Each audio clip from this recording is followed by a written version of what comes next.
অনেক সুন্দর ফল আপেল ফল খাইছে লইছে পেটে কোদা আর ডানে বামে তাকাইছে না, কারণ ফইরা রসি এটা খাইলে তো কোনো অপরাধ হইতো না, কথা কোন ঠিক কিনা। খাইছে কাউনের পরে তার মনে হইল হাই রে আমি কার গাছের ফলটা খাইলাম, এটা কার গাছতে আইছে আমি যে খাইলাম, এটা তো আমার লাগে হারাম হয়ে গেছে। আর এক ফুটা হারাম যদি কেউ পৃথিবীর মধ্যে খা তাহলে তার 40 দিন পর্যন্ত নামাজ রোজা কোনো কিছুই আল্লাহর দরবারে কবুল হবে না।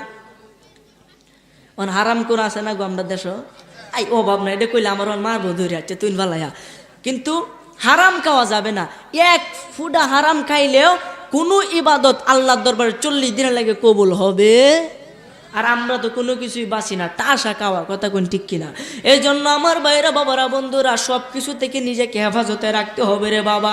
ফলটা খায়া ফেলছে, ফলটা খায়া কইতাছে হাই রে আমি আসসালামু আলাইকুম এভরিওয়ান, আপনাদের কাছে ভিডিওটি কেমন লেগেছে?